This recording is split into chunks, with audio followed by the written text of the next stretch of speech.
It's wonderful to be here. This is such a remarkable place, and for a Canadian in particular, with our rather, what would you say, paucity of history. It's really something to come here and see a place that's so saturated with, I would say, beauty and integrity. I hope you know what you have and that you take careful care of it, because it certainly deserves it. I'm going to speak tonight as a clinician, I would say, about free speech. Dr. Orr gave a bit of an account of the battle behind the scenes, so to speak, that took place so that I could come here and talk, and that's much appreciated. A lot of people put a lot on the line to make this possible. But I find the debate itself somewhat of a mystery. I can't really understand why it's raging precisely the way it is raging. And I would say that specifically from a clinical perspective.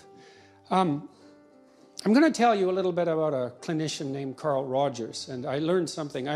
I've studied the people I regard as the great clinicians in some detail and learned a lot from all of them, regardless of their particular school of psychotherapeutic endeavor, let's say, or their historical background or their genre. I learned a lot from Freud in the psychoanalysis, from Carl Jung, from Rogers, who was a humanist, from Maslow, who was perhaps equally outstanding as a humanist psychologist, the existential psychologists, and the cognitive behavioral types, who were much more cut and dried, let's say, in their approach than, you know, the more mythologically oriented, narrative-oriented psychoanalysts. They all had something to teach me, and I learned it with great, what would you say?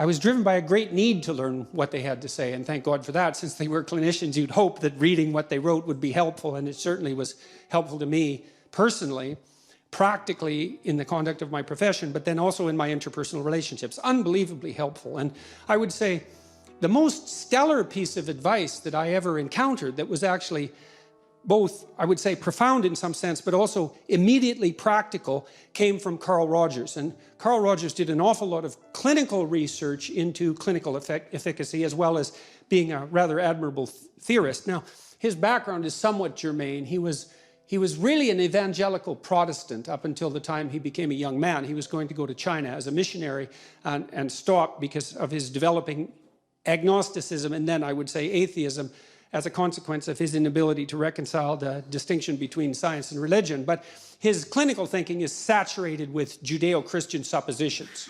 And foremost upon them, I would say, would be something like respect for the word in capital, as a capitalized phrase, respect for the divine word, let's say, but in a secularized fashion. But Rogers was also extraordinarily careful, I would say, to elaborate beyond the word to the act of the exchange of words, let's say, because for anyone to speak, in some sense, you need a listener. And what that means is that if you're going to be a participant in a good conversation, or we might even say a therapeutic conversation, that not only do you have to be an active speaker, but you have to be, to use a terribly cliched phrase, an active listener.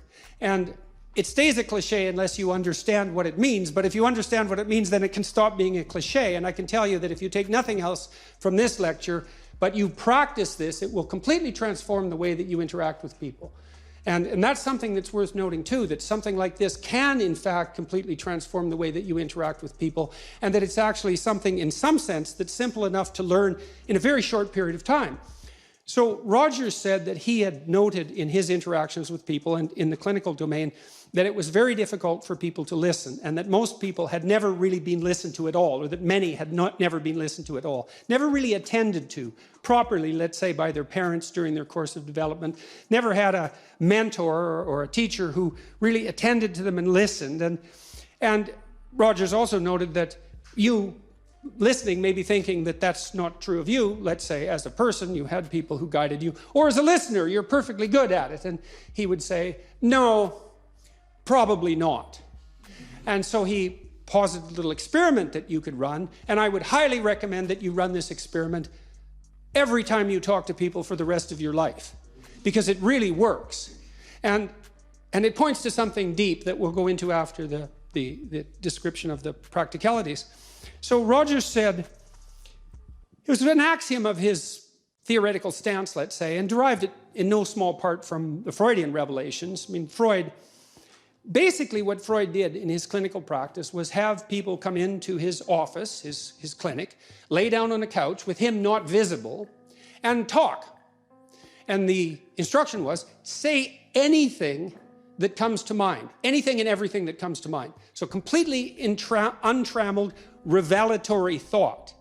Now, Freud's observation was that if you let people do that and maintained an active listening environment, even though you were hidden, he didn't want you to be dissuaded or persuaded in your utterances by any reflection of emotion on his face.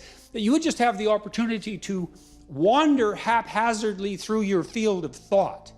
And what Freud came to realize was that the haphazard nature of that tended to transform rather quickly into something that was much more coherent and much less contaminated with excess emotion. And so that if you just let the revelatory process of free speech occur, that in itself was therapeutic. And that was a radical claim for its time. But in some sense, it's not that radical at all, unless you think that speech is divorced entirely from thought, which it certainly is not, although thought cannot be reduced merely to speech, because there are forms of thought that are imagistic, let's say, but certainly much of what goes on in the theaters of our imagination that constitutes thought is in the form of speech. You could say, well, we think with speech, and thought is in many ways internalized speech.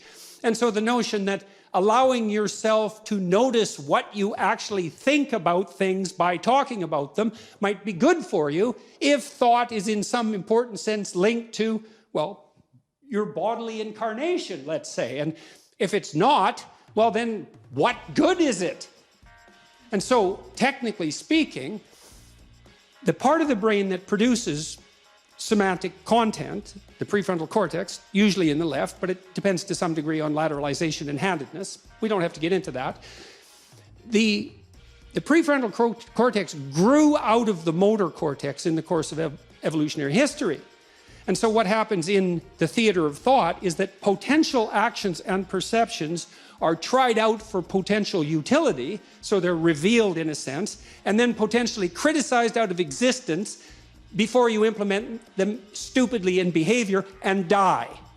And I believe it was Alfred North Whitehead said, the purpose of thought is to let our thoughts die instead of us, which is correct, right? It's correct biologically, it's correct technically, it's correct philosophically, and it's worth thinking about. So, well, Freud let people reveal themselves to themselves. Now, later investigations, particularly by James Pennebaker, showed that the Freudian transformation